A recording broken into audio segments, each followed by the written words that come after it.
Hey, everybody. Yes, I'm back. I'm back. And you're the wiener. I'm back and you're the wiener, Candace. So I just saw this. Somebody sent it to me, so I want to watch it. And it looks like Chris McDonough's on it, and I don't know, a private investigator. So we'll watch this and check it out. We're going to get right into it. Hey, Jen. Hey, everybody. Of a 5-year-old little girl from Tennessee. Her name is Summer Wells. And what makes this one so puzzling is that it happened in the middle of the day from her home when there were adults at the house. Here's her story. 5-year-old Summer Wells was growing up in rural northeastern Tennessee, a beautiful part of the country where nature runs free and folks own lots of land, free of crowds, buildings, and neighbors. Summer was living with her parents and siblings and grandma in a home on top of a hill, a place that seems very peaceful, very quiet, and most of all, very safe. But one June day in 2021, her family says she went inside and was never seen or heard from again, seemingly vanishing from this vast property in Hawkins County. There are many questions that have been unanswered in this case, questions that could shed some light on where this little girl is and what happened to her. We will examine those questions and find some answers as the search for this little girl from Tennessee continues. So this goes back to 2021. I mean, super high profile story and case, still unsolved. I want you to take a look at an image, and they do age progressions. She disappeared when she was 5. So they put together a progression last summer of what she would look like at this new age 3 years later. So you look at those pictures and it brings to mind, beautiful little girl. But what happened here? Which brings us to really the most important question.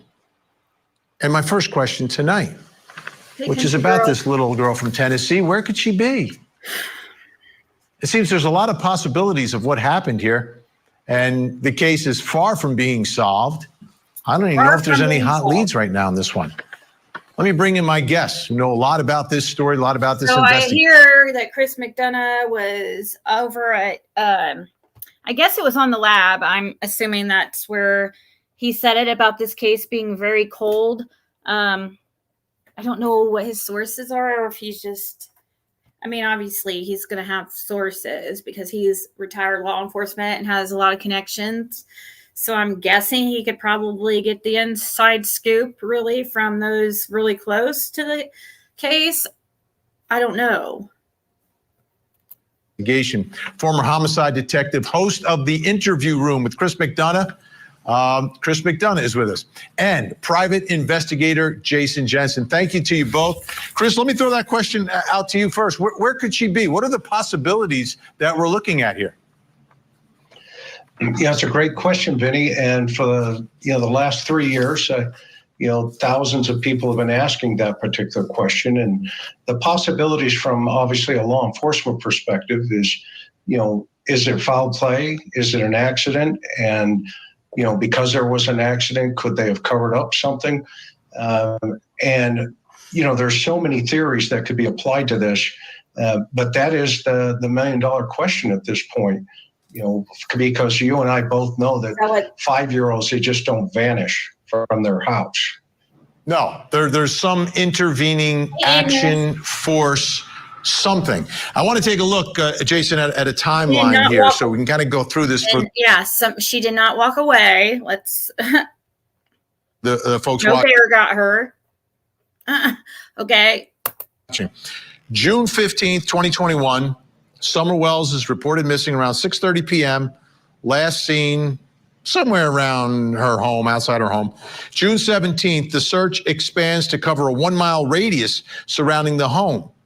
June 26th, TBI, Tennessee Bureau of Investigation, looks for a red Toyota pickup seen in an area where Summer disappeared. Could have seen or heard something.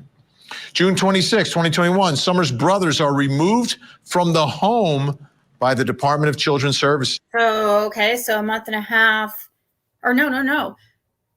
Wait, let me see. What was this? Yeah. October 31st, 2021, Don Wells, her father, is arrested for driving under the influence. February 4th, 2022, Summer's 6th birthday.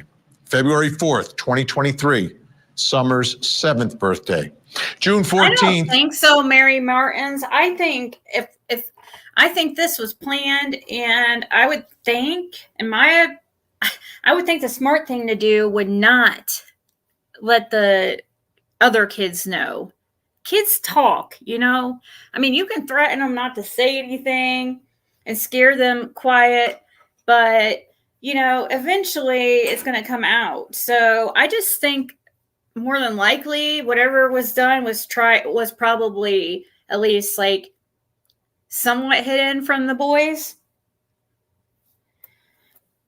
2023 TBI released the age progressed photos that we're showing you. Then February 4th, 2024, Summer's 8th birthday. Then June 14th, 2024, TBI released a video update on the case. I want to take a look at that right now. Let's take a look. When I see the picture of Summer Wells, I see my daughter. And I can tell you that if my daughter was missing, I would sure hope that somebody was looking for her every day. My name is Josh Melton. I'm the Assistant Director of the Criminal Investigation Division for the Tennessee Bureau of Investigations. We don't have the evidence in this case to know for sure whether or not Summer was abducted or whether or not she walked away from her home and became lost. It's really important to us to not focus all of our efforts on just one of those two. All right, Jason Jensen, you've investigated so many cases like this. Where are you starting? What strikes you about the attempt to get to the truth here and get to the answer of where she could be? Oh, wait, hold on. What's that? Let me see that picture real quick. I'm going to go back 531. Where's that picture of that?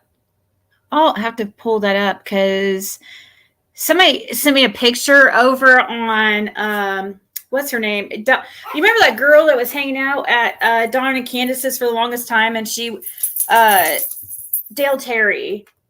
There's some picture of a girl on her Facebook with like bright red hair. I mean, it's so bright that it's no way natural. And her teeth, that little girl's teeth, looks like Summer's in this picture. In that picture that I was just noticing that. I don't know. Does anybody know what picture I'm talking about? This girl had like clown red hair. I mean, it had to have been a wig or if they dyed their hair. And I think it looked dyed because it looked like they even dyed her eyebrows. And it definitely was not a natural color. And the girl was like young. Probably like, I don't know. She looked a little bit, I think she would have been older than Summer, I think. It looked to me like she was like 6 or 7. And her hair is bright red. And it's not real. Why would you ever dye a child's hair, a 5, 6, 7-year-old child's hair, bright like clown red? You know, I know they put streaks and all that stuff in Summer's hair, like the pretty colors, but this was not a pretty color. This was like ridiculous.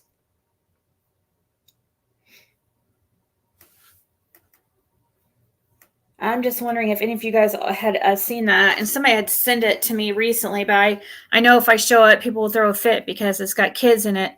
I understand too, but yeah, I'd have to find it. Anyways, let's go back to that was. Here we go. Yeah, but the most important thing is to keep an open mind, like the director just said. Is they don't know which theory. There's really basically only 3 things that can happen in a disappearance involving a small child like that. Either a wander off or an abduction or a death and concealment. They've ruled out the death and concealment pretty much by doing the polygraphs with the parents, and they both passed. So we're What? Oh, no, no, no. He is not saying that. What? He's literally saying they ruled out something because the parents supposedly passed a polygraph test, right? Oh my God. Wait, let me rewind that 10 seconds.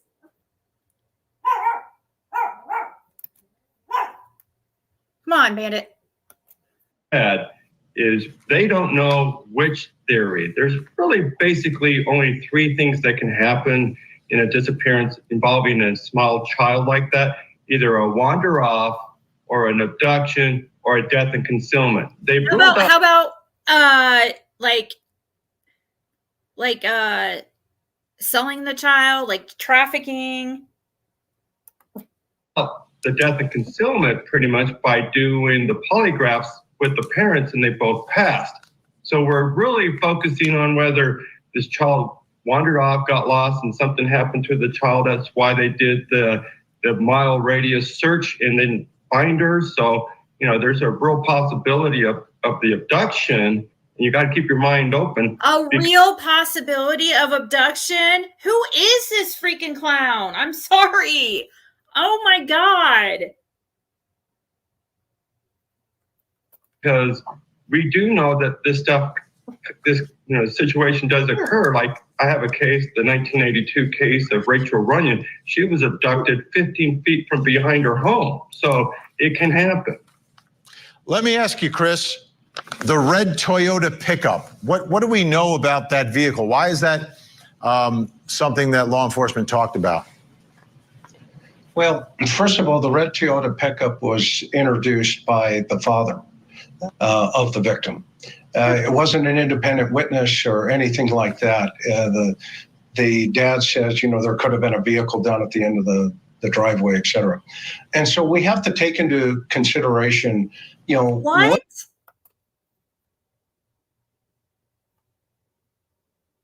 What? Where did he get that information?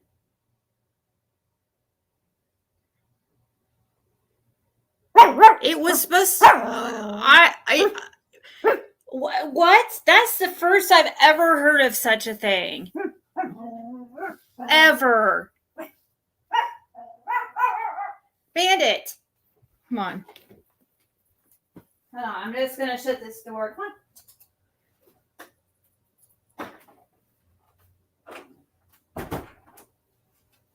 Oh my gosh, like what? That's not even close to what I've heard.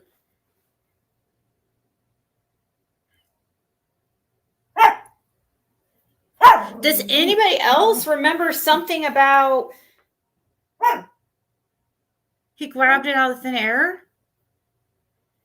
Or maybe, he is supposed to 111 in chat, by the way. He is, law enforcement, retired law enforcement. Maybe he knows something we don't, but that's weird. Like, I don't believe that. Yeah, exactly. It was a person, exactly, Moonshine Girl, or a person, like I thought it was supposed to be somebody who was out working or something. Bandit, please. Oh my God. What's the geographic region telling you as an investigator? And in this particular situation, the victim was last seen in the basement of the house. And so in order for a stranger abduction to have occurred, then that suspect had to know on that particular day, at that moment, that child would be in that basement. The victim risk continuum tells us that is a high improbability. And so you then go back to the situation where you go, okay. Honestly, the red truck's probably not a big deal freaking anyways. But still, that's not, I don't believe that. I mean, I hate to go against somebody who has the experience that he has, you know what I mean, and the connections that he has, but I have never heard that. So I've always heard it was somebody who was like a worker or something, or somebody on the route. Yeah, something about a route or something. Like Moonshine Girl says. Bandit, what is going on?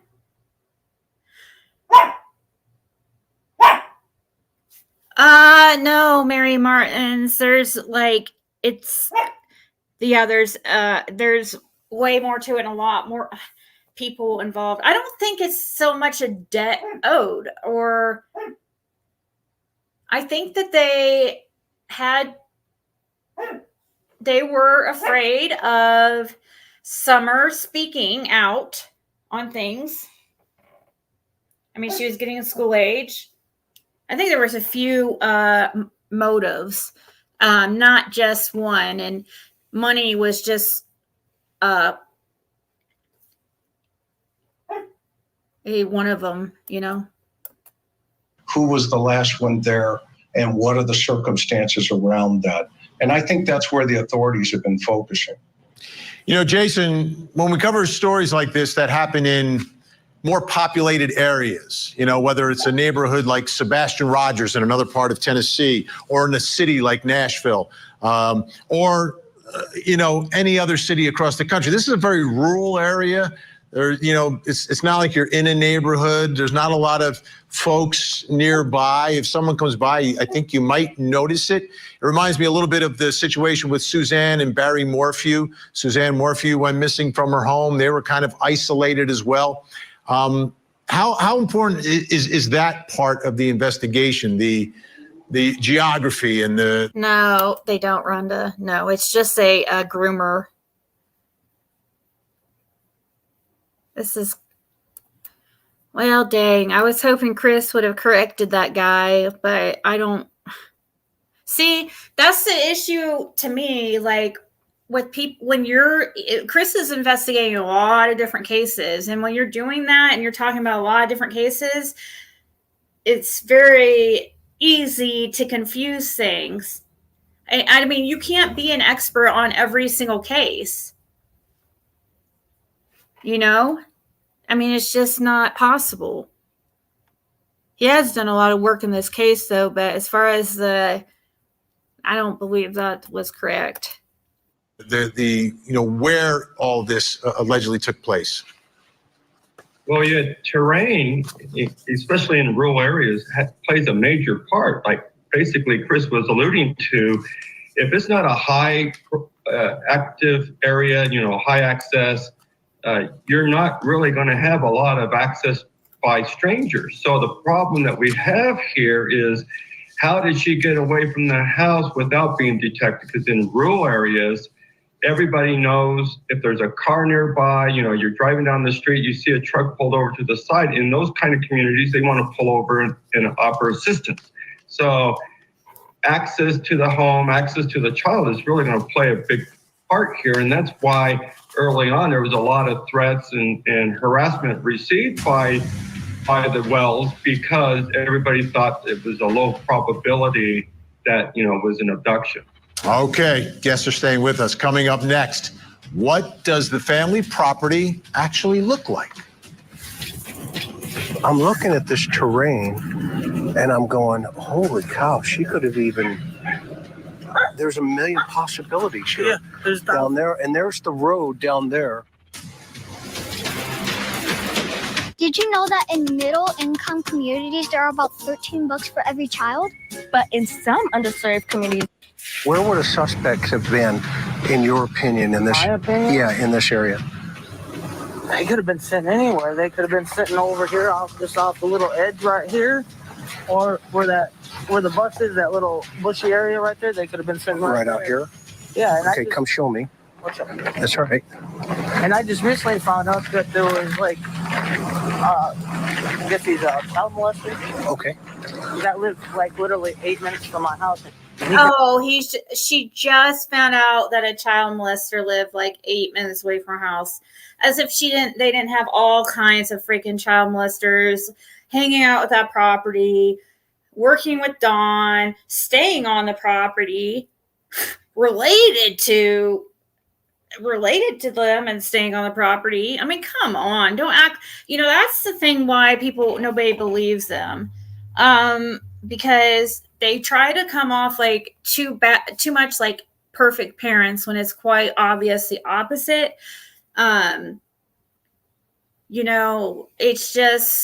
It's not realistic. Summer new. I know, right, Pearl Strand? But can literally walk from his house into my house within 8 minutes. Okay. And like that bushy area right there, you can't really tell if anybody's crouched down there or anything. That's Chris McDonough at the home with Summerwell's mother, walking the property, trying to figure out what's going on there, because this is a case where a child is alleged to have disappeared in the middle of the day from that property, which brings me to my next question, another important one in this investigation, which is, what does the family property look like? Still with me, Chris McDonough, who was touring the property along with Jason Jensen. So guys, what I want to do, Chris, I want to show everyone the tour that you did. I think it gives us incredible insight here. Let's take a look.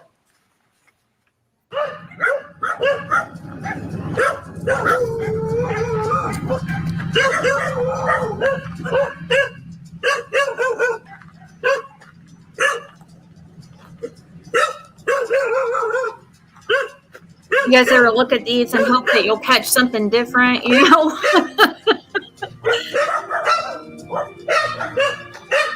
A lot of properties, like, honestly, Fred said are like that, because including like 207 had stuff everywhere. It was because they all keep stuff and fix stuff and for parts and all that stuff. And a lot of these people, they work on their own stuff because they don't have the money to, they grew up fixing their own stuff. People out there, they fix their own shit. So yeah, like, everybody just keeps, and then they'll trade the parts and stuff, or people come by and be like, do you have, that's what Fred said anyways.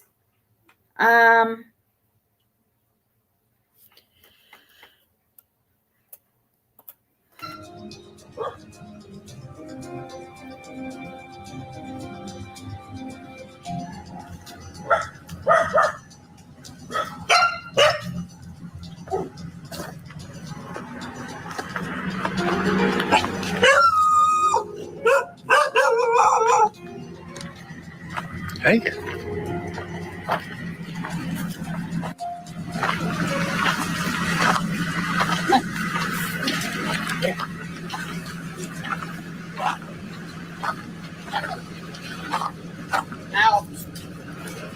You know, I have much more respect for what you're telling me by standing here. Yeah. And I got my little camera here. So when I'm looking at this terrain and I'm going, holy cow, she could have even, there's a million possibilities here. Yeah. Down there, and there's the road down there. Yeah, that's the road.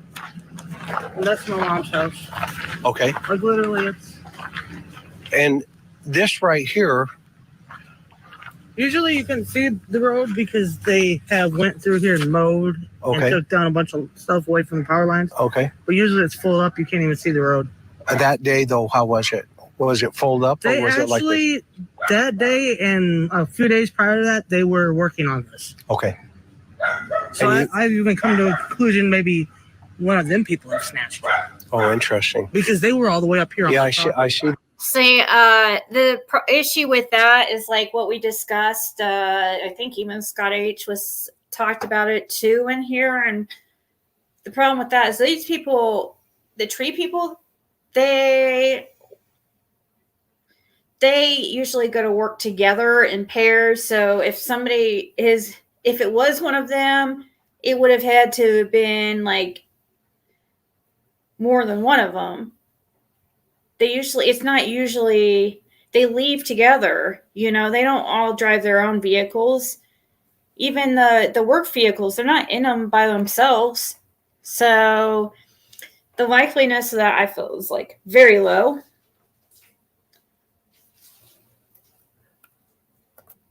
I might fast forward through this part since we've all seen this. Those, the path down there, I see the tracks down there. Yep.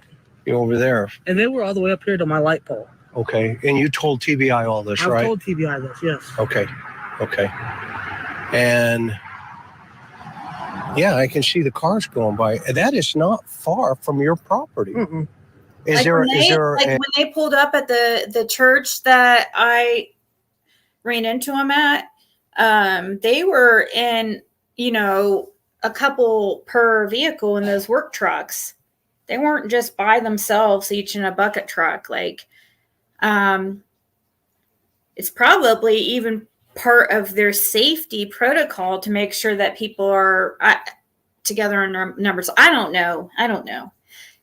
At some point, they all meet up at that church. A lot of times they leave their vehicles over at that church. That church allows them to park their work vehicles there and their vehicles if need be. The one where I interviewed the tree guys. I don't believe it was a tree trimmer, no. And unfortunately, one of the guys passed away. He was very young. I mean, he was my age. Too young to pass away, trying to remember what his last name is. One of you guys will probably remind me.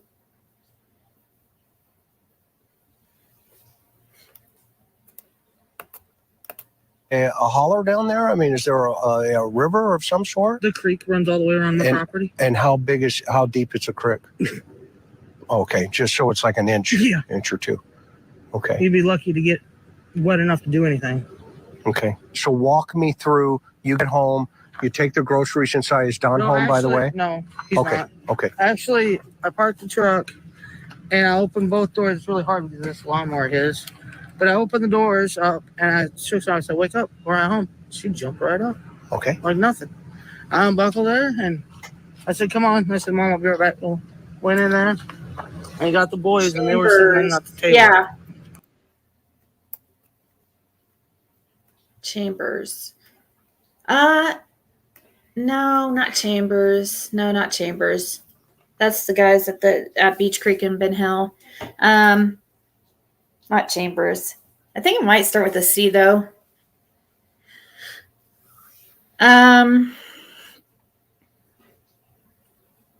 Nuh-uh. No way, Diana. Are you serious? Shut up.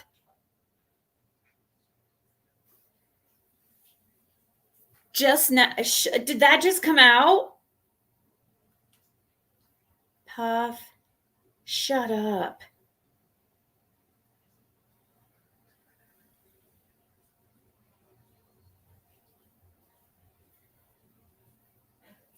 Oh my God.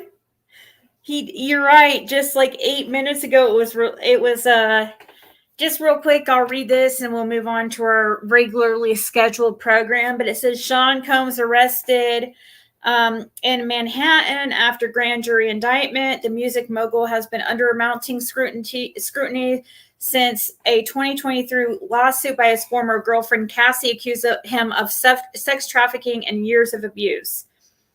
It says Sean Combs, the music mogul whose career has been upended by sexual assault lawsuits and a federal investigation, was arrested in Manhattan on Monday evening after a grand jury indicted him, according to a person familiar with the indictment who was not authorized to speak publicly.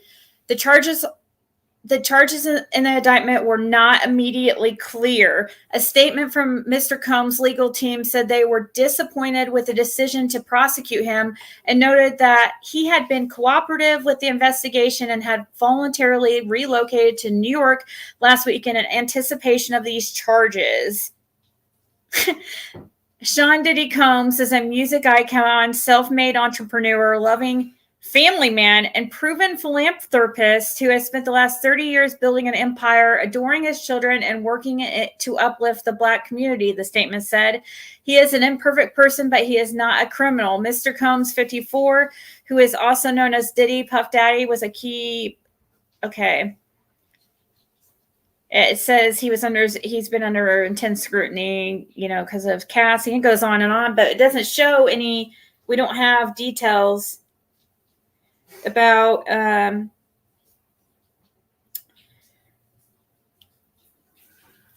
Childress. There you go. You don't know who Puff Daddy is? Sean Combs? Oh my gosh, he's like in so much freaking shit, dude. He's almost like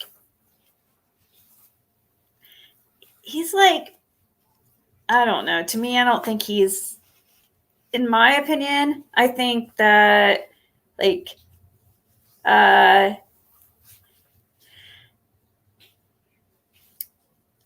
Snoop Dogg and Dre are like kind of even above him, but they're kind of in the same ballpark, I guess. East Coast, West Coast, he's East Coast. But yeah, he's also supposedly helped a lot of rappers and singers build their careers, but he took advantage. Like Usher was one of his under his wing, so was Justin Bieber, and now there's all these accusations of like even horrible things being done to like Justin Bieber and Usher when they were kids, because they were staying at this place with all kinds of like creeps. Puff Daddy, come to find out, is like on the down low, if you know what I mean. He's reptilian.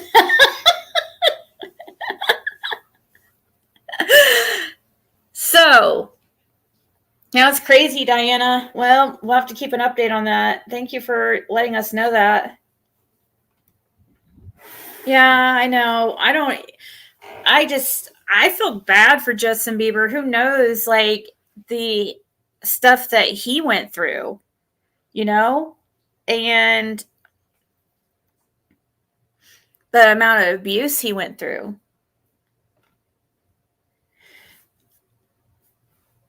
So let's continue here on Summer Wells. Let's continue back to our regularly scheduled program. And I said, come on, let's get the groceries out. And we brought them all in the house, went through them all, and all that. And this is that's her swing. That's her swing right there. Come show me her swing. Why is this, and who's this? That is Smoking Boots. That's my boy's cat. And how many dogs do you have here on the property? About? Honestly, I don't know, because people just keep dropping them off. Hi. I know. Okay. Sorry. So this is her swing. That's her swing. This is her playground. Yep. She loved this area. Boy, I'm looking at this, and this terrain, Candace, just strikes me as being so dense and just. Is that they say the dog trail? Where's this dog trail thing? I'm not sure, honestly. There's so many of them. The dogs go in every different. Yeah, way. I saw the dogs came out of the woods as we were pulling up. Yeah. Okay. They do that all the time. Let's fast forward to that trail right they're there. about to get to the. My boys, they ride those. Oh, there's that's probably Chris McDonough's blue truck, though. There. Okay. You can see there's one of them. Okay. And those are like 50 cc's, aren't they? Yeah. Yeah. That one ain't. I think it's only like 25. I think. Okay. But yeah, they go down that trail with their dirt bikes and then come back up on the road, up on the driveway, and go around and stuff. A lot of that video, extremely interesting. So, Chris, what did you take away from touring that property where Summer Wells allegedly disappeared from?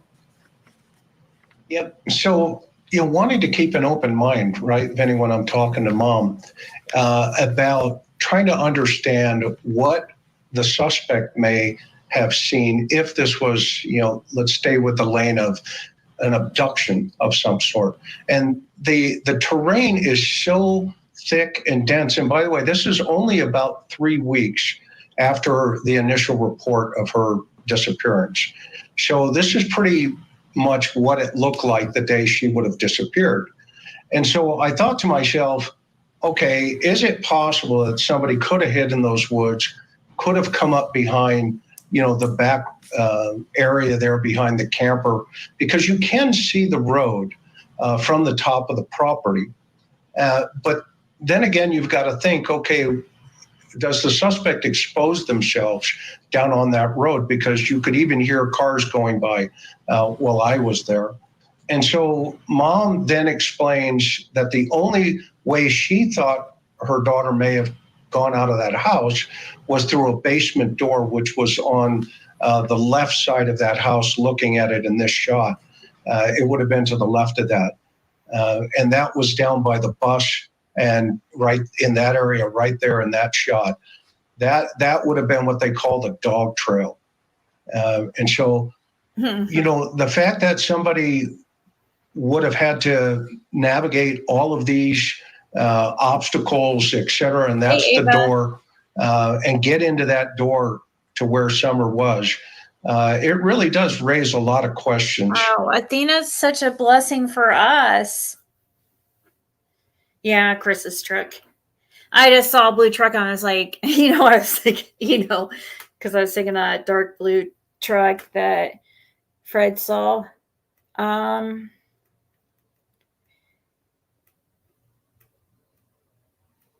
of look like the two dogs was waiting for Summer's swing. Aw. About the abduction theory. All right, Jason Jensen, the one thing that struck me as Chris is walking around the neighborhood, and Chris is a nice guy, he's not going to harm anyone, the dogs. They don't even know how many dogs. The dogs are alerting to Chris, who is obviously in a friendly mode there.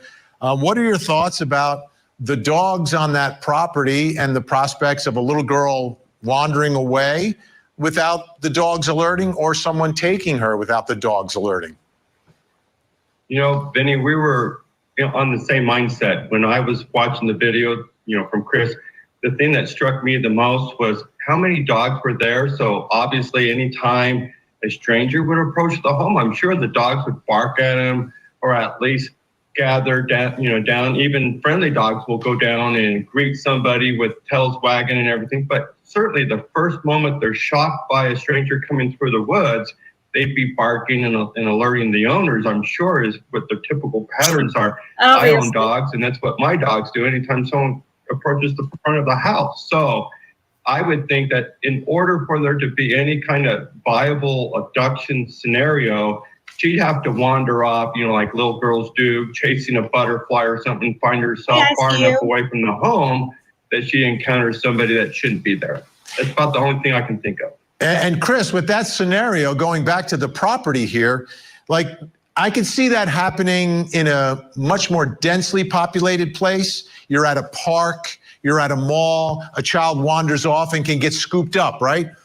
But here, it seems like there's a little more isolation. So someone would have to be lying in wait and just hoping that the child wanders away.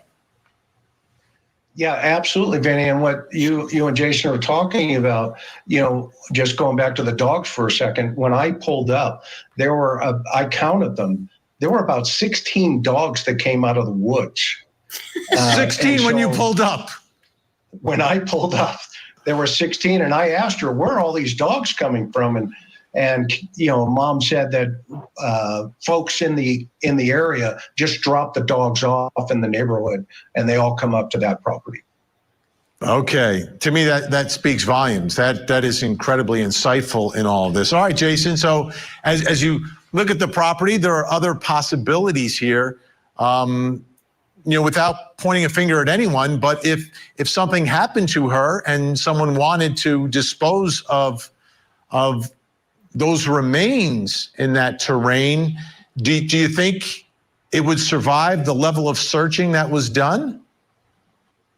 I would think initially, yeah, because the scent of cadavers isn't so strong with a fresh death. But as time goes on, certainly cadaver dogs could pick up the scent. So, but initially you're looking for displaced soil where you could see that there was, some shoveling or something and replacement of soil or disturbance of vegetation if there was some kind of clandestine burial. Other than that, I would feel that TBI did a sufficient job with their search because they've certainly moved on to other areas, including doing polygraphs. So it really kind of narrows it down. If it's not the parents doing some kind of concealment or some other hostile force, it's somebody from outside the home. And then the question really gets vague, who could that be? Absolutely. Thanks so much for your help. Wow. Children don't just disappear. I'm Vinnie Politan, and we'll keep digging for answers as the investigation continues. I'm Vinnie Politan. We continue our investigation of the disappearance of 5-year-old Summer Wells. Sometimes children disappear at night, sometimes from parks or crowded malls, or sometimes walking home from school. But Summer disappeared in the middle of the day from her own house. Here's her story. Summer Wells was home playing in the garden and running around outside in the middle of the day when she went inside her Tennessee home to play with her siblings. Maybe it is like that was his. Maybe it's like, they bark at everything. So maybe, when they bark, you don't pay attention to them because it's like the little boy who cries wolf all the time. Then you're not going to pay attention to it.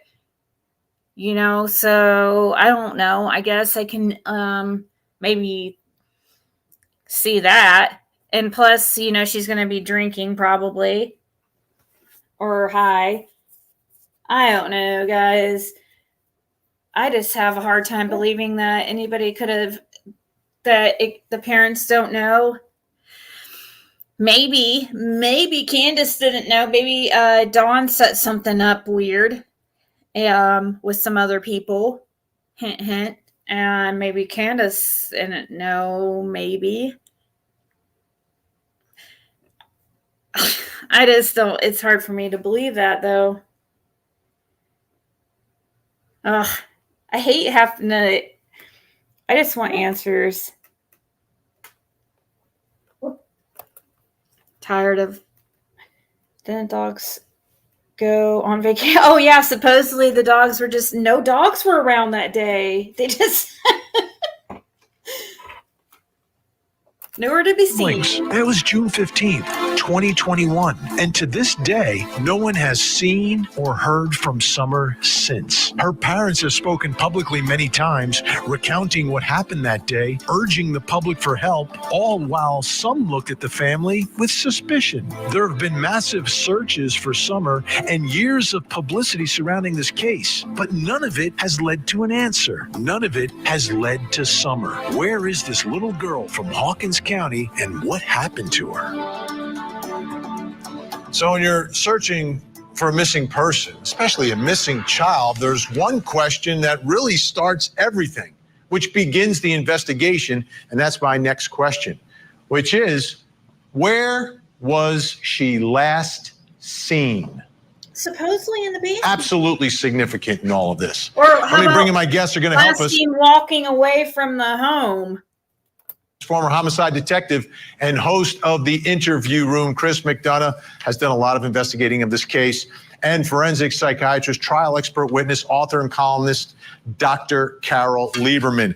What I want to do, Chris and Dr. Carol, is take a look at what Chris did going inside the home and showing us the last place where Summer Wells allegedly was. Let's take a look at that. Them three were sitting right here in front with their eyes glued to the TV, like always. And I said, boys, where's your sister at?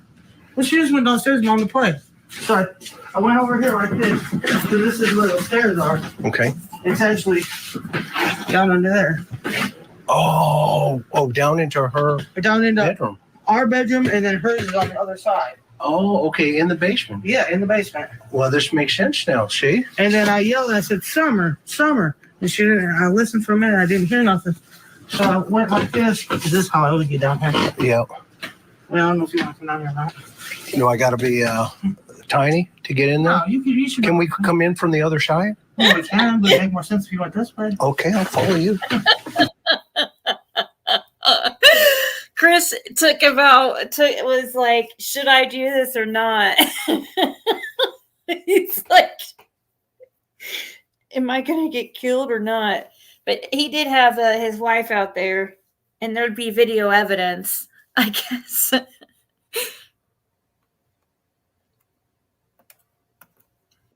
Oh, man. Good grief, No, girl. if my 6-foot husband can fit down here, you can. Huh?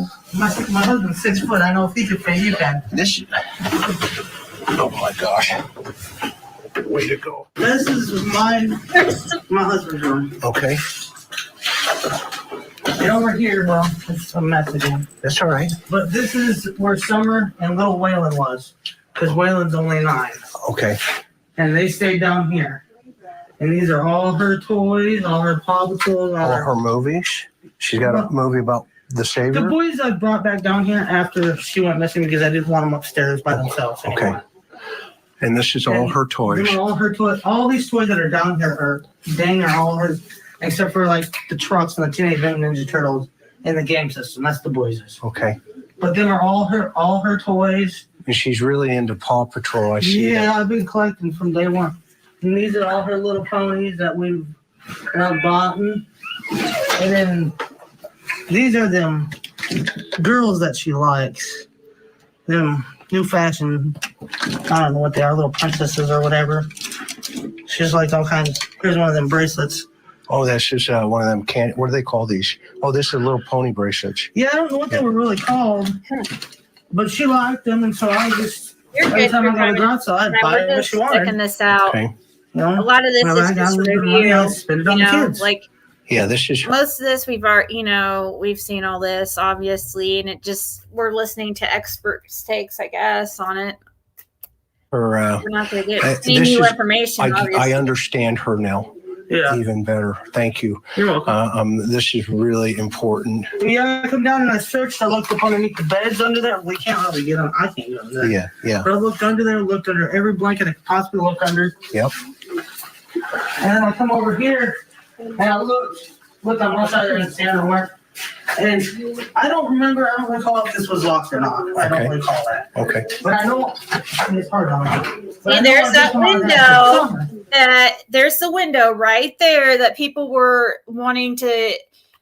Who was it that was trying to say, because Fred saw the kids in there like without clothes on or in their diapers that he was peeping on, like it's kind of hard not to see in.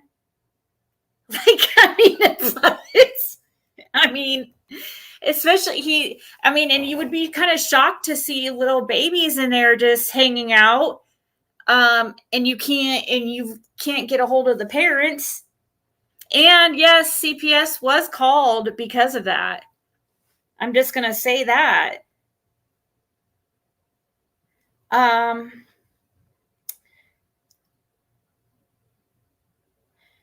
reading what you guys. Hey, Jen, Ava. There was also critters everywhere in the house: rats, lizards, roaches, and whatever else could get in the house. Yeah, definitely. I don't think they have lizards, really. I don't know, but yeah, you're right. If they do have them, they're in that house. You're right. Said lizards.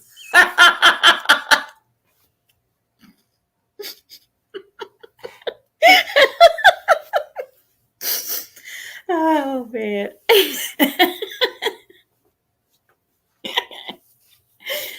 Georgia probably does. You have lizards in Tennessee? Do you really? I've never seen a lizard in Tennessee.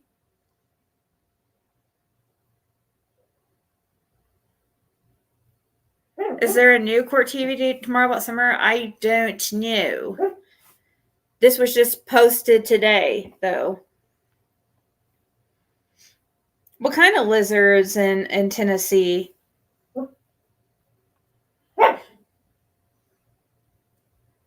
You know what was cool? When in South Beach, I saw actual like wild freaking like lizards, like the chameleon type, the big pretty ones that people pay like big money for. Iguanas, they look so cool. Small green lizard and gray. Oh, so just those little lizards that are the ones that are all over in Florida. Ew, I hate those things.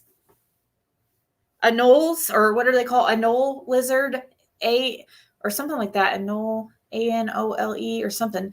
My daughter took one home with her one time.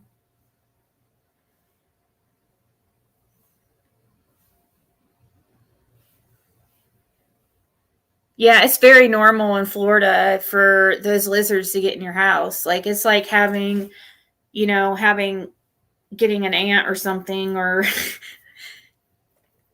in Florida it's pretty normal if a lizard gets in your house. Like it happens a lot. Same thing as those palmetto bugs that like look like roaches. They're like big roaches.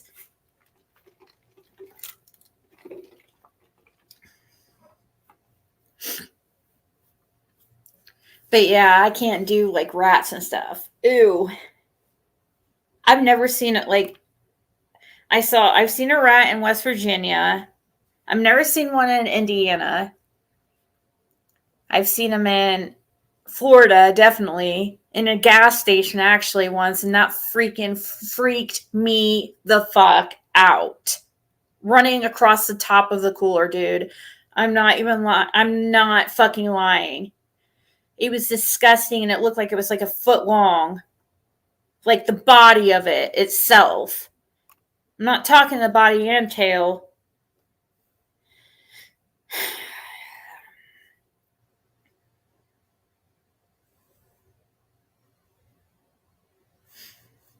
Yeah, those little anole lizards or whatever they're freaking called, they're okay, but they're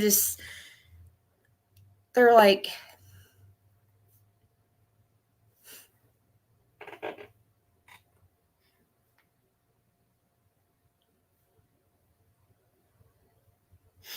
Oh, baby ones are so cute.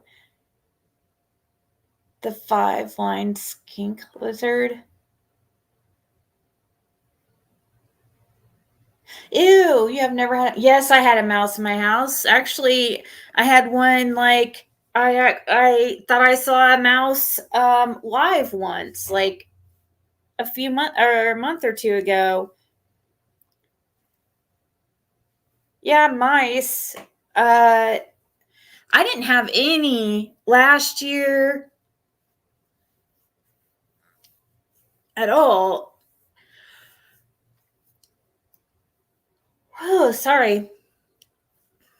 I didn't have any until I had seen my first mouse in like over a year and a half. Maybe it was like right around the time Jim passed. Yeah, and I just had seen my first one like a few months ago. And I was like, oh my God, dude, it freaked me out. I haven't seen it for I saw it there for a few days, and I haven't seen it for a couple weeks now, so I'm hoping that I'm in the clear. I'm hoping it I don't know, my cat got it or it found a new home.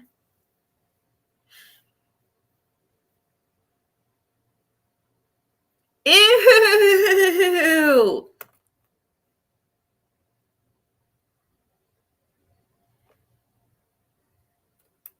Ew! That's what I hear about roaches.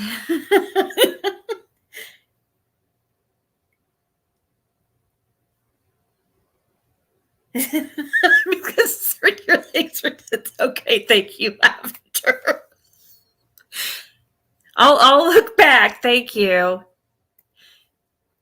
All right, let's continue. Because sometimes she'll sit right here and just sit here and play just for, And usually when she comes out and she goes directly that way up to the swing. Oh, okay. So this is like her. Yeah, she come running out. Yep. Oh, yeah, you can see the path here. Right to the swing. Right, you can see where she could have run right up to here. And this is all the further she would go. She wouldn't leave. Okay. She wouldn't go nowhere else. Okay, Chris, the house itself, and to get down to her room, is that like a little tunnel or something? Yeah, Vinny, I mean, to be honest with you, I was blown away when I first, when she says, down into the basement, and I couldn't see what she was talking about. So she took me around that little bar thing there, and there was this hole cut out, and that stairwell was about probably 20 inches wide, and then when you got down into that stairwell, you can see how dark it was in that basement. There were two light sources immediately, one from the door, and then the second was from a small window that was covered, but it was getting through some light. And then there was a single light bulb. Yeah, we did have cicadas bad, but I haven't, now that I think about it, like I haven't heard them you just reminded me. Yeah, we did have them bad there for a while. I don't think they're there, or I think they're all goners now. Paid $70 for a motel one time because I saw a mouse.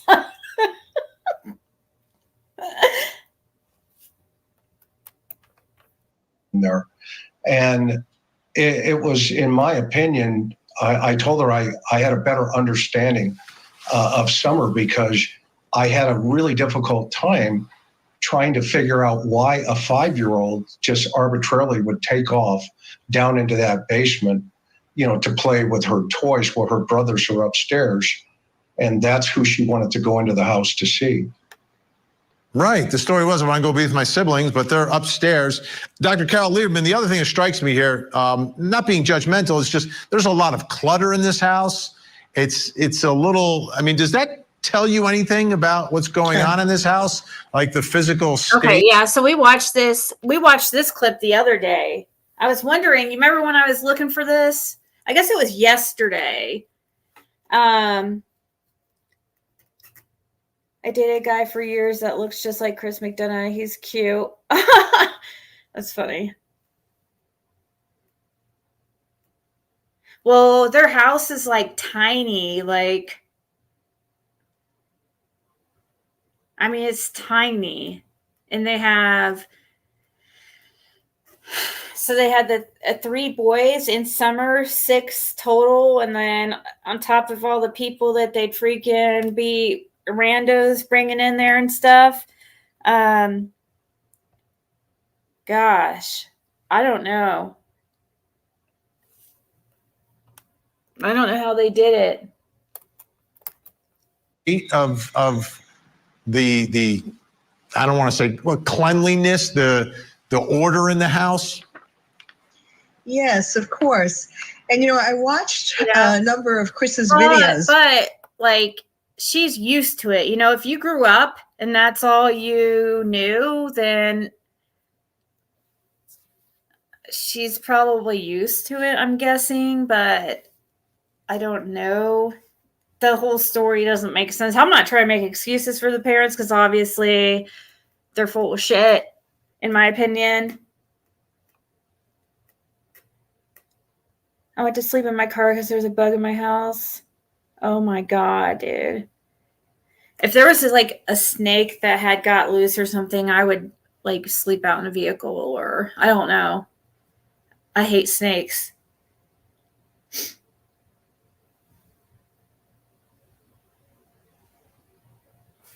Hate snakes. Or a rat. Yeah, because and especially snakes, because if they get loose, they're gonna try to cuddle up with you. Because they're going to go where the heat is. And I mean, that's what would always creep me out about snakes. Like, oh my God, if it gets out, it's going to, like, cuddle with me. And, oh, they're just so creepy and, like, ew, muscly feeling. Like, one big, long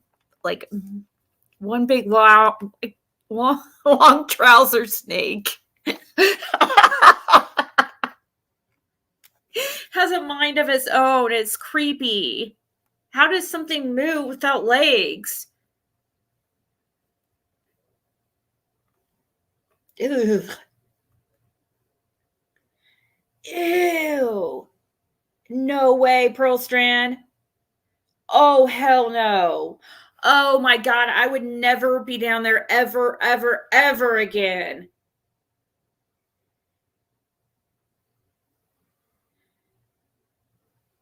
They say she can kick any man's ass but runs and screams from tiny bugs.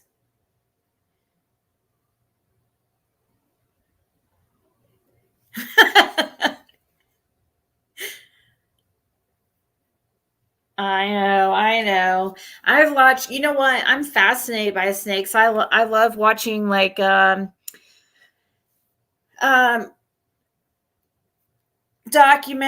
or whatever they're called about them. I don't know, documentaries, like just shows about them and stuff. I love learning about them, watching them hunt and all that stuff. They're really, really cool, but I don't want to have one or touch one. I mean, they're interesting. You know, I find them interesting.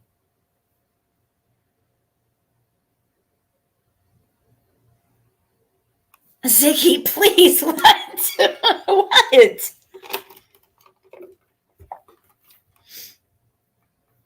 Was it full of black widows? It's damp and that. Yeah. I can't imagine that it wouldn't be like very humid. It would be humid and just like gross feeling down there. Oh my God, that's crazy. On the beach?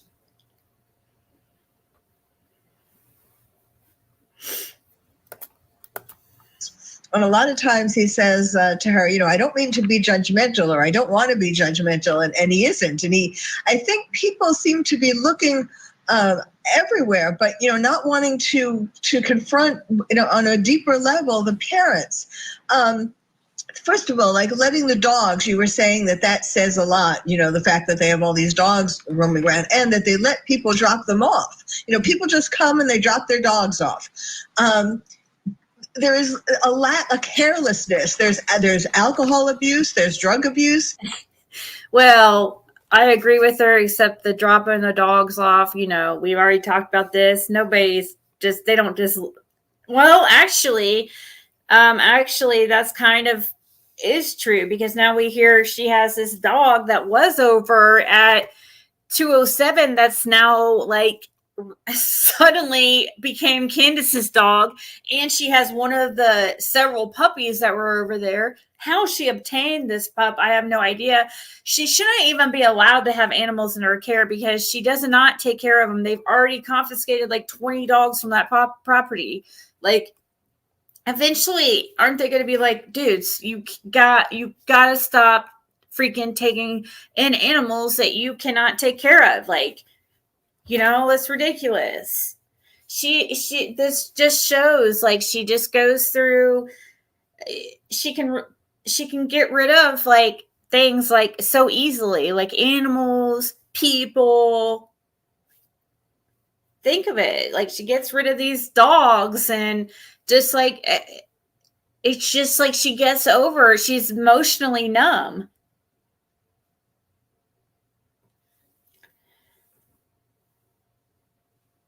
My husband and I went to the beach last week, and I was amazed how the birds all face the same way when they land on the beach.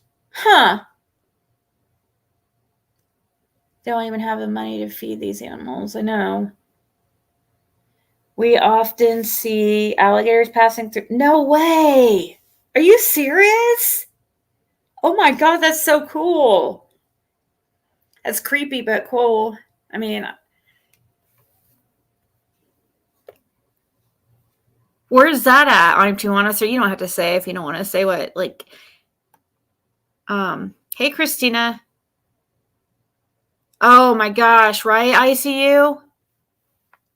Maybe that's why Candace doesn't like any of the female dogs, why she only wants male dogs, because she doesn't want any female kids, because can't have female anything around.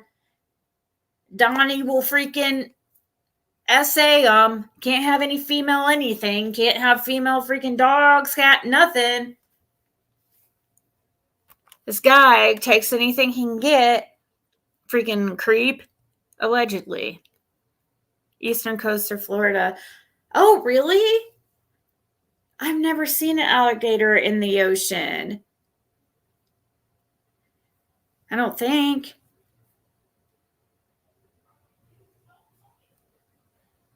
I guess maybe I have.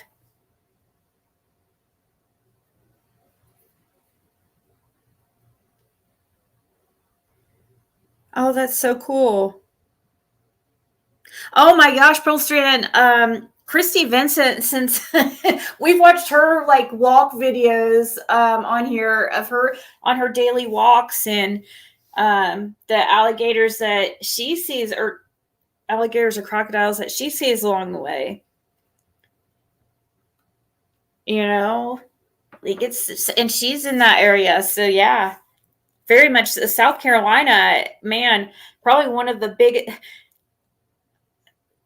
They seem to have alligators galore.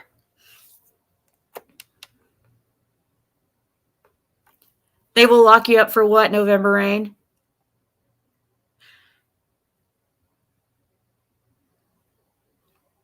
What? A truck driver had an alligator smashed through the windshield of his semi. People had it killed it and hung it from an overpass.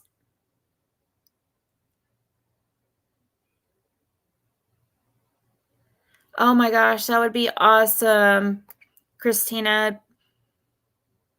I'm from North Carolina. I've never seen alligators in the ocean or anywhere else. You haven't? Well, South Carolina, what's that place? Not Myrtle Beach. Hilton Head. Hilton Head has like crazy amount of them. Go there. You'll see them for sure.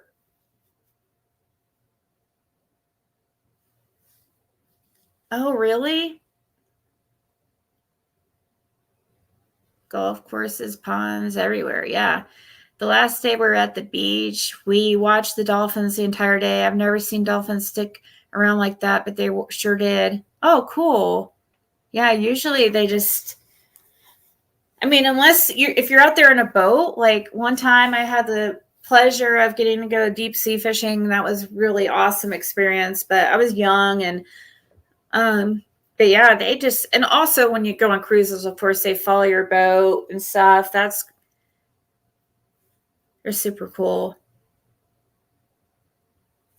Let's continue here. We have 15 more minutes. There's a carelessness of taking care of the kids. I mean, the kids, her brothers are now taken by Child Protective Services. So what does that tell you? And there was supposed to have been abuse. They took them because of being abused, and so many other things. For example, the fact. See, we have to. She just said they took them for being abused. We don't know that. Do we? Can we really say that? I mean, it's probably true. It's probably, I mean, but we don't abuse, I mean, neglect. Been to Hilton Head, never seen anybody. I've never been to Hilton Head, but my friend Christy, she lives out there, and our buddy Christy here from the channel, Christy Vincent, where that's what Pearl Spring says. She goes to Hilton Head. That's where she sees them. fact that she was sleeping down there with her, she was 5 and her brother was 9. Now I know when houses are cramped and so on, you kind of have to sleep together, but and then there's the fact of the shed, that the father apparently went to look in the shed when he heard that his daughter was missing. Why would he think what was going on in that shed that he would think that his daughter would go there? The mother lied about the drink. She said, I think that at least she said a different story than one of the children said. She said that it was like a soft drink, and he said that it was a twisted tea. And then she said about and then if there was porn playing in the parents' bedroom. I mean, it's a house of horrors. So anything could have happened to the poor little girl. So, Chris, being inside that house, what's your takeaway from the place where she is supposedly last seen? Well, Dr. Lieberman nailed it. I mean, this was an obvious situation of there's a lot more here that we don't know yet. But my takeaway was and the most striking piece of it was the bedroom next to the child's room. And then the conversations between, the parents made on the news about Summer would sleep with them. Immediately with the information that was on the TV, my red flag started to go up from an investigative aspect that, there may be other things happening here. We don't know that for sure. But certainly this child did not walk out that door, nor did I believe at that moment that a stranger came in and took her out that door. There was definitely some foul play in motion here. Thank you, Chris. Thank you. Thank God for Chris having, oh my gosh, thank you. That freaking private investigator or whatever, like, oh my gosh. Let's rewind just a little bit. Room. And then the conversations between, the parents made on the news about Summer would sleep with them. Immediately with the information that was on the TV, my red flag started to go up from an investigative aspect that, there may be other things happening here. We don't know that for sure. But certainly this child did not walk out that door. Nor did I believe at that moment that a stranger came in and took her out that door. There was definitely some foul play in motion here. And Dr. Carol Lieberman, how about getting information from the young siblings? Yep. How difficult is it to extract information from them? Well, of course, they're going to have loyalties to some degree to their parents, not want to tell on their parents. But I think that's probably the best chance. Like if they each develop a good relationship with a therapist, a trusting relationship, and it's a good therapist, I think a good therapist could eventually get some information from them, gradually, that could give some clues. Big thank you. Chris McDonough, The Interview Room, incredible investigation of this case and so many cases. Everyone needs to check that out. And Dr. Carol Lieberman, your insight, expertise is so valuable to us. Thank you so much. Still to come, is Summer's mom telling the truth? Uh-oh. Oh, this You went back in. Yeah, me and Summer went back in the house. And then we were just doing normal stuff. Okay. Normal like we stuff. normally do. Normal stuff. It's a normal One of the day. most successful true crime TV shows Yeah, she ever. was just gone. Now has a new home on America's Original. I asked you that you want to let them know. Not really, just hope that everybody that's looking for her, that we can find her, bring her home safely. Okay. She was very precious to me. It was very precious. One part of the disappearance of Summer Wells that has been interesting is that the parents have been very open to speaking. They've spoken to television stations. They've spoken to YouTube investigators like Chris McDonough, like you just saw there. They've spoken publicly about this case and have told their story. Take a listen now to Summer's mother telling the story of what happened one summer, Here we go. disappeared. To walk me through, you get home, you take the groceries inside. Is Don home, by the way? No, he's Okay, not. okay. Actually, I parked the truck and I opened both doors. It's really hard because this lawnmower is. But I opened the doors up and I shook her. I said, "Wake up, we're at home." She jumped right up. Okay. Like nothing. I unbuckled her and I said, "Come on." I said, "Mom, I'll be right back." So went in there and got the boys and they were sitting at the table. And I said, "Come on, let's get the groceries out." And we brought them all in the house, went through them all, And all that. so what happens when she comes in? The boys are playing where? No, the boys are actually sitting here. Okay. And they're actually sitting right here at the table watching TV. Okay, so they're at the table watching TV. Okay. They were all locked in. Nobody could get in. Nobody could get out. kind of Okay. thing. Watching TV. Where's Summer? Nobody could get in, nobody could She get was out. with me. Okay, so walk me through that. Okay. All right. Well, we walked up in here and we got Josie, Wyatt, and Waylon, the boys. Right. Well, You put the groceries down, right? Yeah. Well, we went back out and then we brought the groceries and put them down. Oh, look at that for sale barrel. And then Mom, she took her stuff to her house, put her stuff away. Okay. And then, of course, me and Summer went back over, put our stuff away. Okay. You went back in. Yeah, me and Summer went back in the house. And then we were just doing normal stuff. Okay. Around the house like we normally do. And I come out, Mom was sitting there at the time I come out and I'm standing here. I was like, "What are you doing? What are you staring at?" She's like, "These plants, I gotta get them transplanted." I was like, "Well, Summer will help us." So I went back in. By that time she was sitting on the floor playing with her toys. Right here? No, in the kitchen where we were just at. Okay. She was actually sitting on the floor playing with the toys at that time. I said, "Summer, you want to help plant flowers?" And she jumped up, left her toys and us. Of course, that's cool. Yeah, Then we well, walked that's over what here. kids do. It's their job. What? Okay. We walked over here and we transplanted these cactuses from the little pots that they were in. And transplanted these ones here into Yeah, this poof, bigger pot. just like and that one magic. in that bigger pot.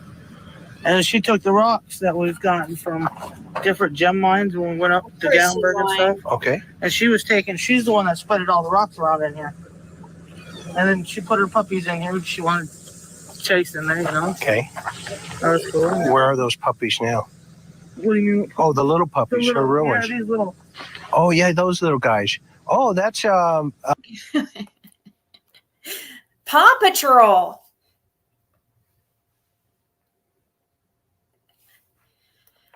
All right, so we see a lot of ones. Nobody believes they're. Paw Patrol. Yep. Yeah, that's the police one. Yep, that's Chase. He's always on the case. Okay. Okay. And we went Oh, in I see another one over there. here. She put him in there. Yep, you're on the cactus. Okay. Don't take those out, okay? No, I leave them right there. I know. Then we went in my mom's where we can't get in there. Yeah, It's all that's there. fine. Went in We there. went in there and got some candy and stuff. She gets from grandma. Okay. And I said, "Well, I'm gonna go back over to the house." She wanted to go back, so I said I'd go back, you know. Okay. And I brought her. I literally walked over to here, like literally walked right to here where I could see the boys and on the kitchen table. Got him. And I watched her walk in there. And afterwards, when she was already in there, I walked over and said, "Why?" And he looked at me and I said, "Watch Sissy, I'll be right back." And that's when I walked back over to my mom's. Okay. And I was fixing her brace and stuff like that. And I said, "Well, Mom, I got to go back over with the kids." And that's when I come back up into the house Okay. with the boys. Okay. Not that. You walked into the house. I walked into here. Get up. Get up. I walked in here and them three were sitting right here in front with their eyes glued to the TV. Like always. And I said, "Boys, where's your sister at?" "Well, she just went downstairs, Mom, to play." Okay, so there's the story. Here's the story, which brings me to my next question. Surely this lady's not going to say she was telling. And it's her about the story telling told by truth. Summer's mom. Is Summer's mom telling the truth here? Hell to the no. Is there anything she's saying or doing with her body language that indicates deception? Let me bring in my next guest who's All going to help right. us No, through we all can't this. make Body it out, language but- expert and New York Times best-selling Somehow author of the book, You here. Can't Lie to Me. Janine Driver is with us. Janine, great to see you. Come on, Janine. She's very open. I mean, Chris is not the only person she spoke to, but she gave an in-depth walking around selling exactly what her story is. What did you see? What did you hear from her? Listen, it's not a slam dunk that, sometimes I watch someone and I immediately say, oh, this person's lying. That's not happening here. And with that being said, there are some hot spots that if I had an opportunity to ask her, I would ask some additional questions. And what are some of the hot spots? She says, actually, I opened the truck when talking about coming home. The word actually, and we've weighed in on this before, Vinnie, and you at home, actually is comparing two things. Did you buy the blue truck or the red car? Actually, I bought the blue truck. We know what you're comparing. When someone says, actually, I opened the truck, as opposed to what? So this, to me, would be the question, as opposed to what? Anytime you see that or hear that word in a text or email or in a conversation, ask as opposed to what? She says it again. I was actually watching TV. She says the boys were in the other room and I was actually here watching TV with her daughter. Then she does go outside and she scratches her head, which is a pacifier. The higher the hold, the more anxiety is told. The closer we get to the brain, the more stress and anxiety. It makes sense. Her daughter's missing. So she scratches her head. Then she does an elbows out like this. We saw Chris Watts do this, Vinnie. You may remember when the police officer went into the neighbor's house. He had a camera on his uniform and Chris Watts is watching footage of the neighbor watching him load something into the truck, which we later find out is Shanann and his two young daughters, Celeste and Bella, were supposedly still alive at that point.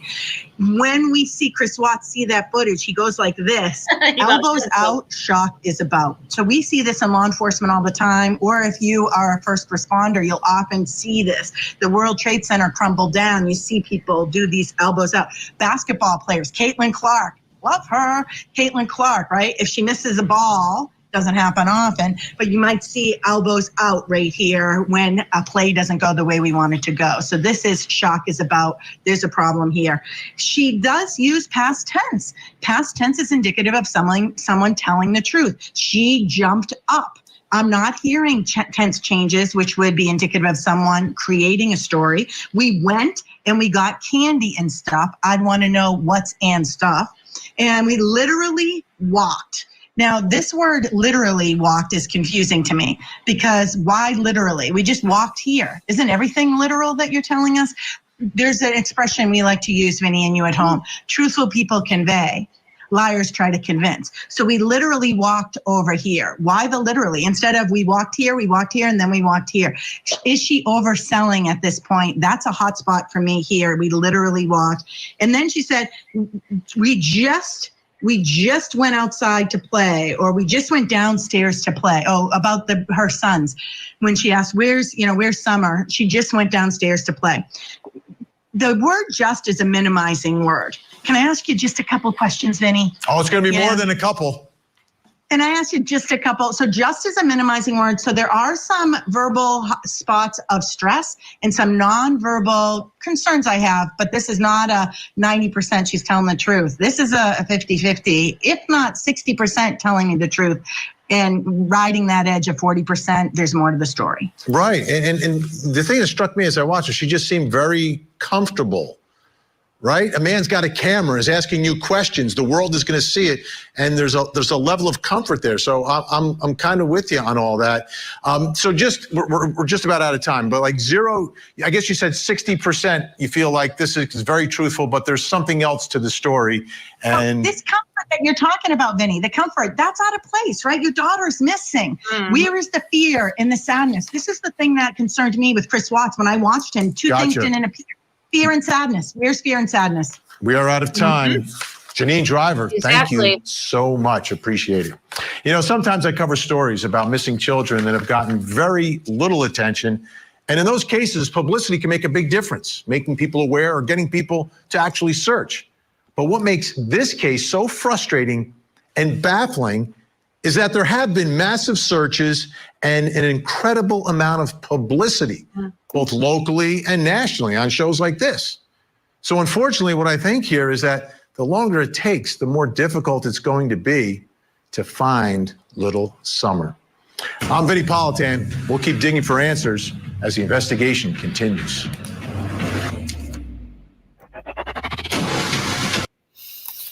So, it's not any new. It's just them talking about the case like we do here, really.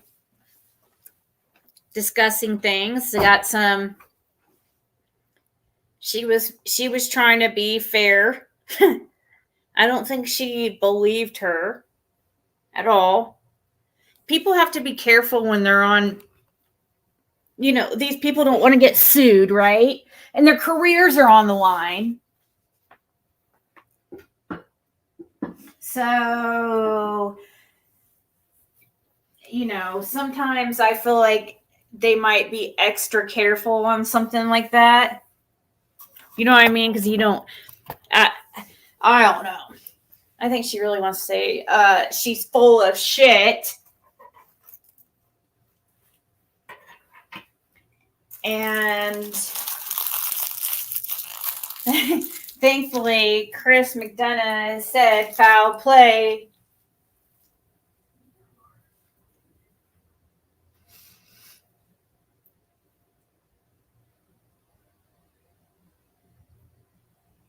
Rehearse. Have to look at who was with her last, or says they were.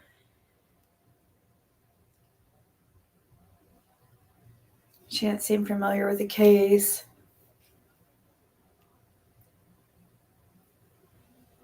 Right? Nancy Grace would just be like,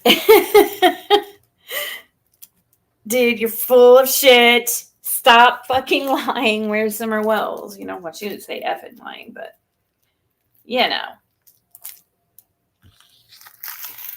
I like that she brought up the Chris Watts thing, though, because that's, in the, that is true. She did do that same exact move Chris Watts did with the hands behind.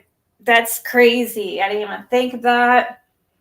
I was obviously like Chris Watts is after the Summer Wells case.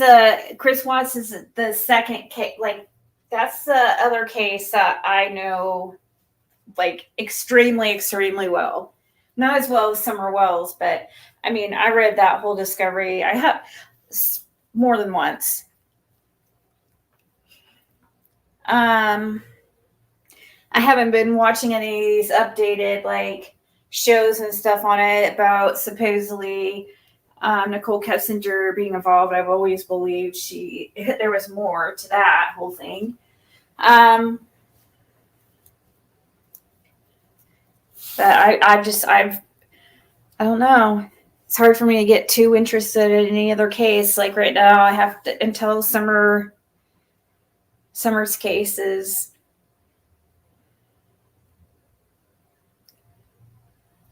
Until we get some kind of closure. It's 11:11.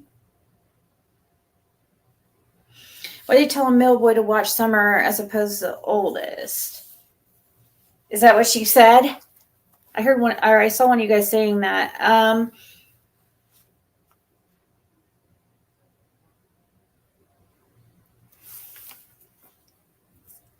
1 second.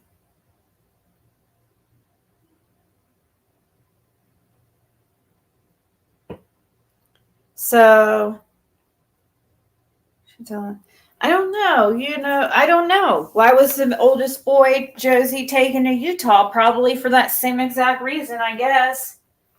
But it's hard to talk about because nobody wants to like talk about a child. I don't know what kind of stuff are going on. Whatever it was, I'm sure because it begins at home or with the father, probably, and the mother, and stuff that they're witnessing.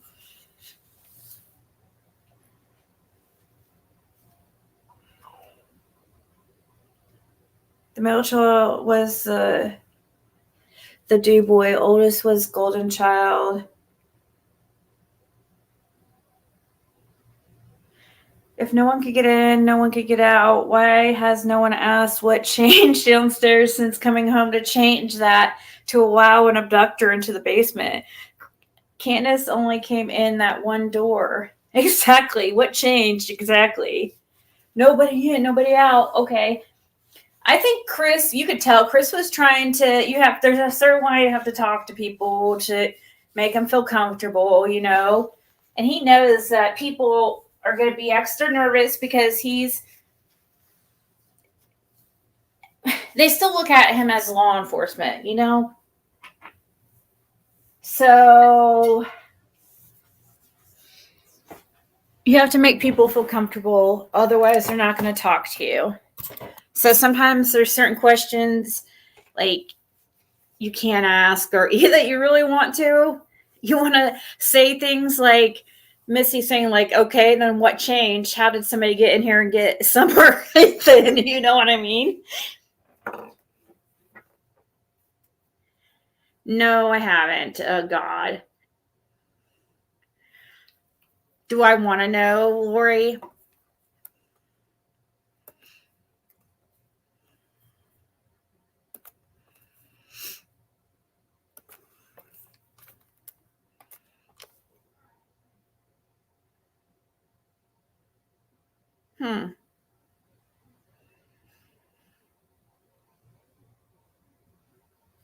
Who is that? Who is Joseph Wells?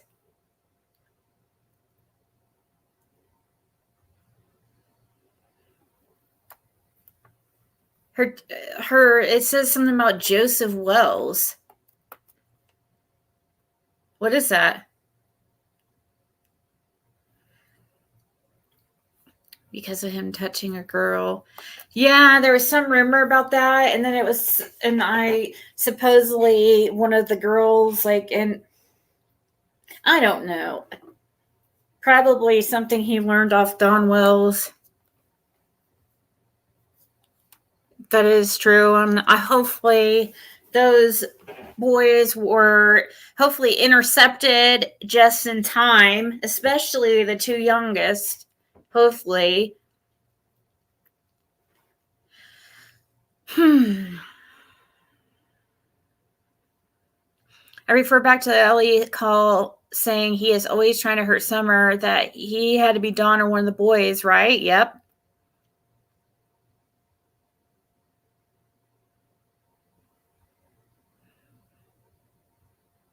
I think Chris thinks it's more Don than Candace, just my opinion. See, I wonder if it's possible, that Don could have.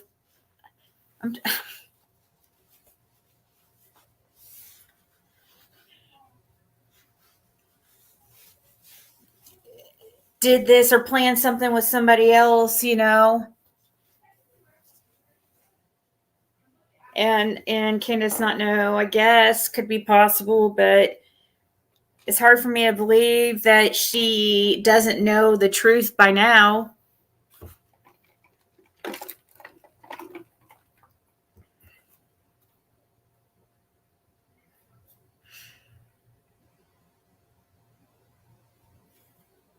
Oh, yeah, I've heard this name.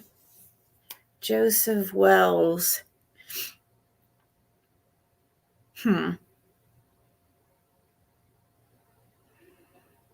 Oh, sure. Yeah, there's definitely other people involved.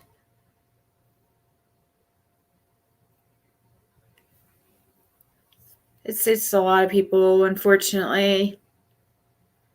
I was watching that reading earlier that this channel did. She was trying to say something similar to Donna Serafina about like the masquerade. She was saying something like a masquerade type atmosphere, which is creepy.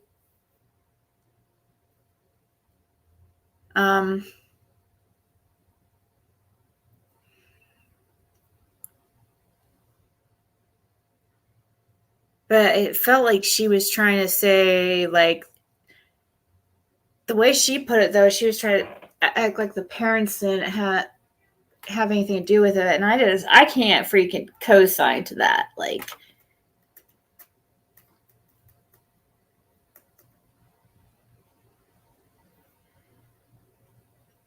the Fab Four.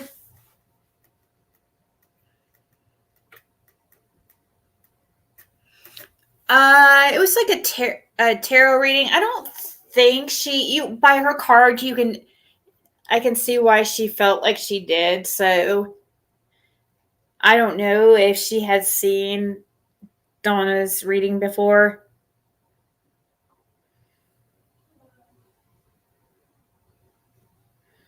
See, True Crime and Time knows which one we're talking about. It's a small channel, but I got a decent amount of views for a small channel, more views than any of my tarot videos I've ever done. So doing quite good for herself for one of her first videos. She only has like 300 some subscribers, but that video got it on Summer Wells, like, I don't know, it's almost to 4,000 views. So I think Chris thinks she knows something, but that he thinks Donna's the one doing it. Like I said, just how I read them. Hey, Misled. Yeah, probably, Sharon.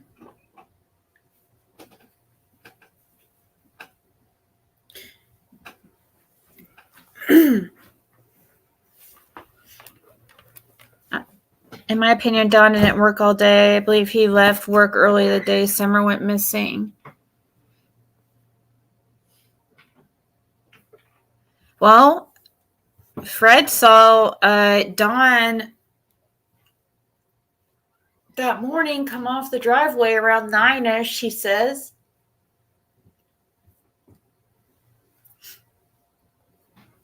With the boys in the vehicle. That's not what Candace said was happening. See, that's what makes me think, how could Candace not know what happened, you know? If she's lying and stuff, I don't know. That just doesn't, I just don't see how it's possible that Candace couldn't know.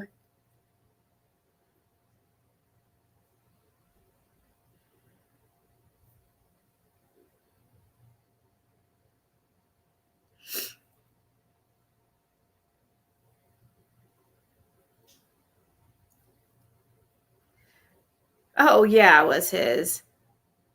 And why was she missing afternoon time and law enforcement not called till like evening? That doesn't even make sense.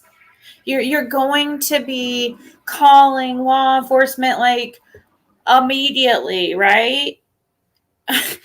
Oh my God. Like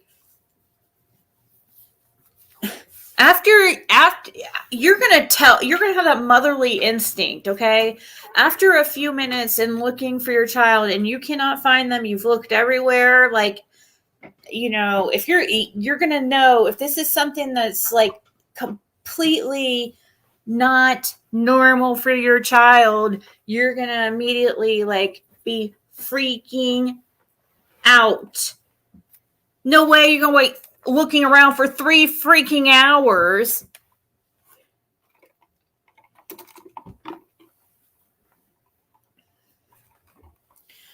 See, didn't the tree trimmer see Dawn and the kids around the same time as Fred?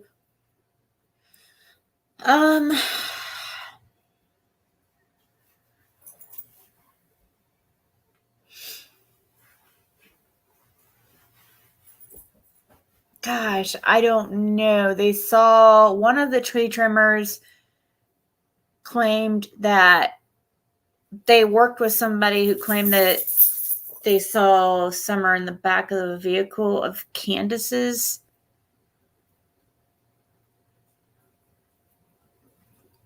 Like Grandis's vehicle, I think. I don't know. I haven't watched it. We need to, I guess, watch that.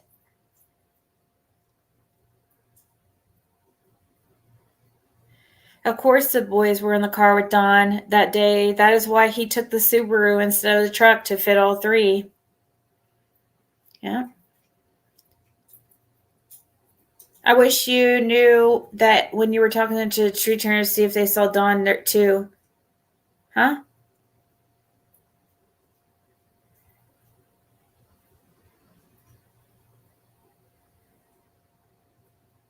Oh, you would have to check the interview with that. I mean, they did talked it on, yes.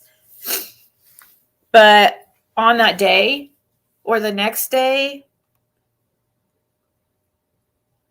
and they said that he was not acting like concerned at all, and he was talking like about the president of the United States, like Donald Trump and stuff.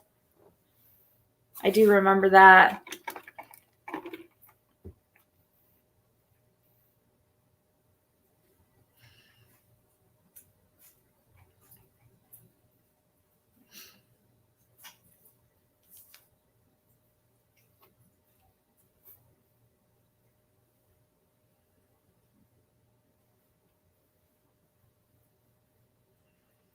Oh, sometimes you question if it was really Summer.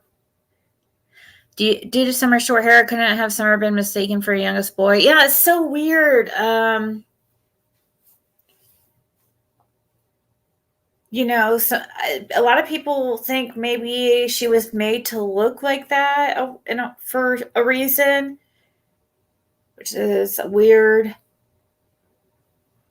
But I guess we have to think like these creeps think, you know. Normal people don't like think of a for sale barrel that's sitting there. They don't think like, oh, that must mean that child's for sale, you know. People who are not into that scene are not going to know that, but people who are in that scene are going to know like the little signs. You know, they're just going to know. I thought it was silly at first when people were saying the for sale barrel meant the child, you know. I thought that was the most ridiculous thing ever. Seriously, I did. But now I'm like, gosh, I never knew, though. I never really looked into any type of case so intensely that seems to have something to do with child SA and trafficking. It just seems, oh my God, there's so many freaking predators in this world, and they all stick together.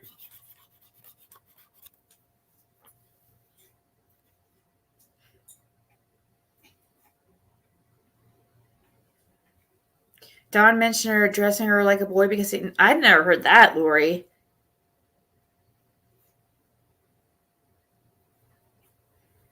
Been with Candace and Summer with Dawn for drop.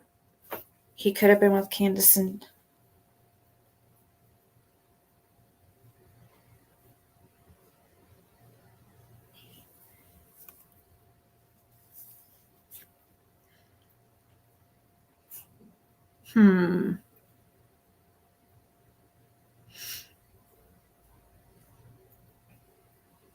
I don't know. There's some reason why Dawn drove that vehicle that day.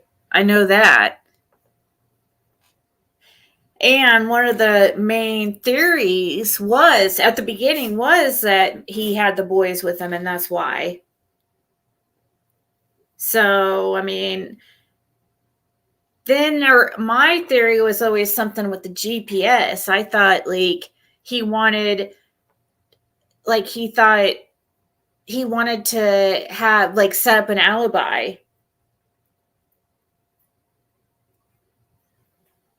And, you know, and I thought maybe he thought the GPS, because he always talked about the OnStar was his alibi. He has 7 alibis, and Candace has none.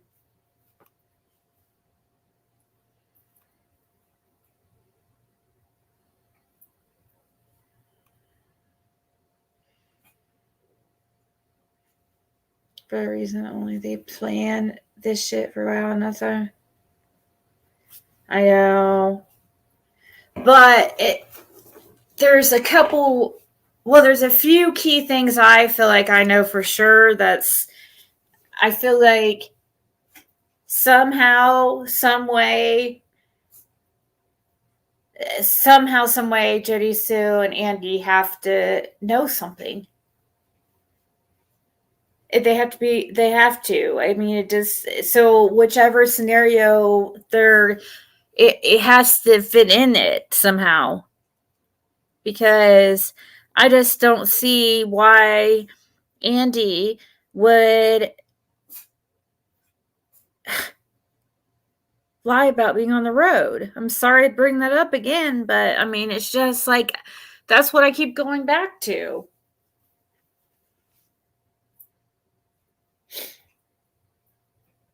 It would have just worked out way better for him, I think, if he would have just said he was on the road. Or maybe not. I don't know. I guess the best liars, they just say they lie and they stick to their lie no matter what, no matter, like, if the truth is in their face.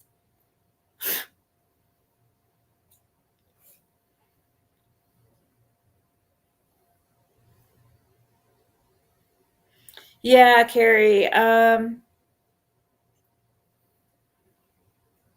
Yeah, that Candace was jealous of her. Yes, I thought that too.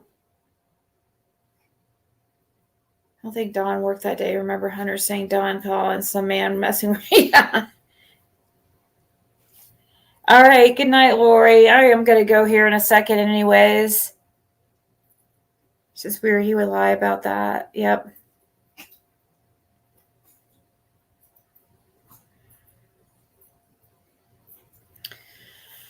True that.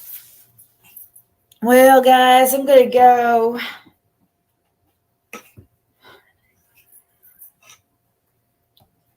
It's been real. I was live like several times today.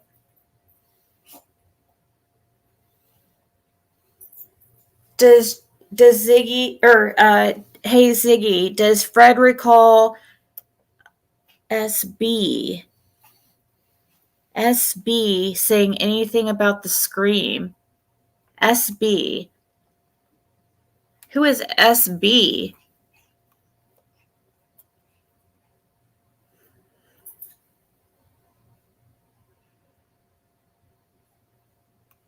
I don't know who SB is.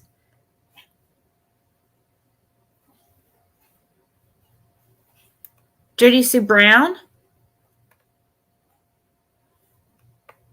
No, they didn't talk like.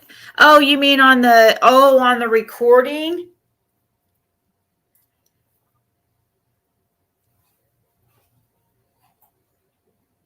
Maybe he could put it in the chat if he's listening. Fred, is there anything do you remember recording anything about the scream? Did Judy Sue say anything about a scream on those recordings?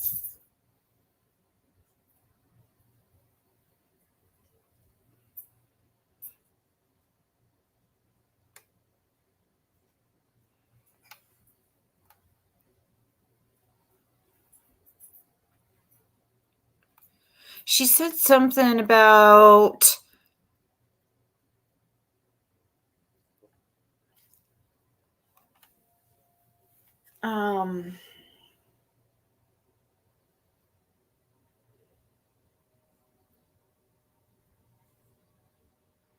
I'm trying to remember.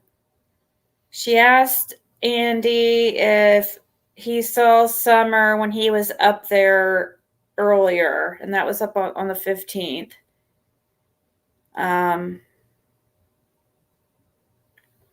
She said something about Summer going missing at like 3:20. I'm afraid to guess on this stuff. Oh, about it. Yeah. So, well, Fred says says he believes something about the scream being unfounded because Judy Sue was recorded saying that Summer went missing like at 3:20 or something, but then was trying to say the scream was at like 4:50. Judy Sue said Summer went missing at 3:20, but heard a scream at 5:30. That's why they said it was unfounded. What in two different? How do you say that?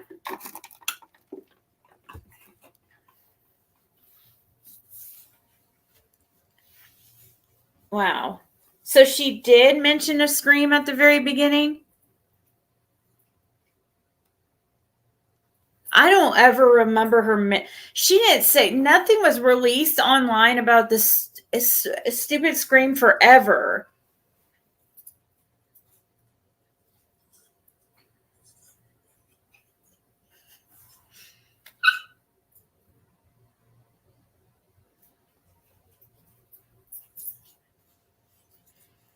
See, I always thought, like, but that does make sense because Fred always said that that's why the scream was unfounded, or why he felt it was unfounded, because of on the record, she was recorded saying Summer went missing at 3:20, but yet the scream was at, like, I don't know, she was said something like 4:50, or he said what, 5:30. It was like after when supposedly she went missing, so it didn't even make sense. But I don't understand. I'm gonna have to talk to Fred and ask him how that, like, if you remember how all that worked out, like if she was talking about, is this in different conversations or something that she was talking about Summer going missing at, like, because how would that even, I don't know. Well, it's hard to keep your lies if if you have some kind of script to go by. It's hard to keep your lies straight, you know. So maybe it was something like that.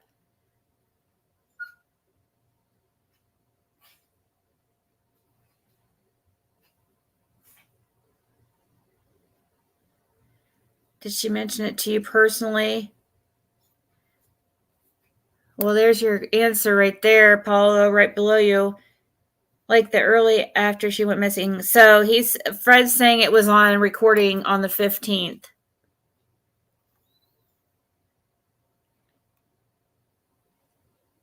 So yeah, she was mentioning it to him personally, because when he was recording him, it was 15th, 16th, and 17th when he'd walk down there and see what was going on and stuff, and kind of hang around and just like talk with them and stuff, and just record what they were saying. And yeah, Jody Sue had asked Andy, like, if he had seen Summer up there when he was up there earlier today, and that was on the 15th. He said no, but he saw he said no, but he saw her last night or something.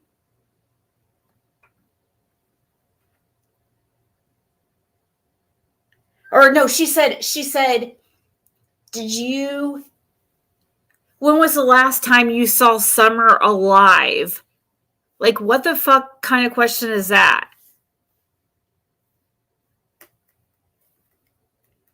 That was the wording. When was the last time you saw Summer alive? That's weird.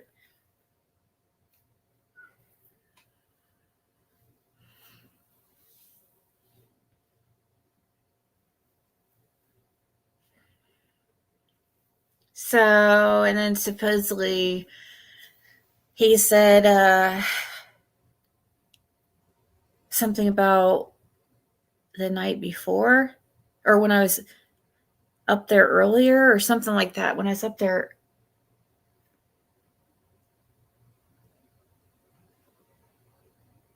Gosh, I'm going to get this story all freaked up.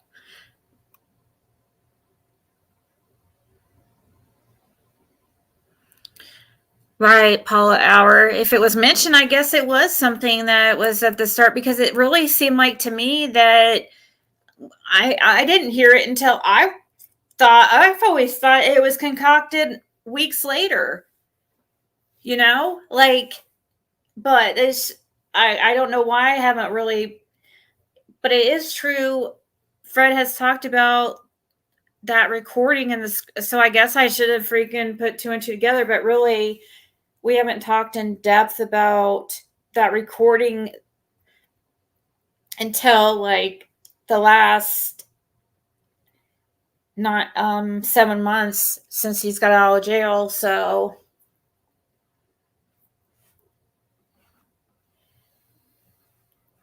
we didn't really get to talk so openly before that. Before that, either he was in jail or he was wrapped up in that lifestyle. So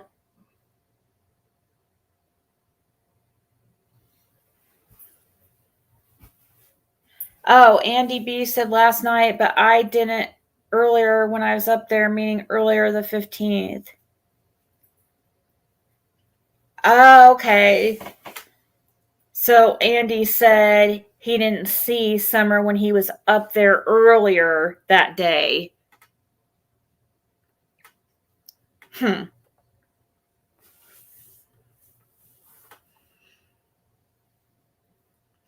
It does a little bit because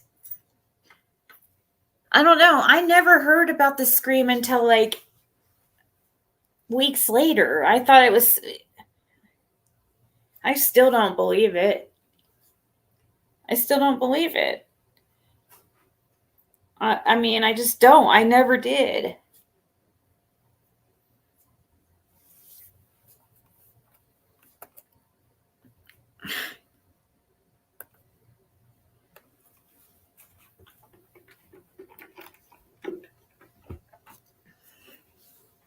Just don't believe it.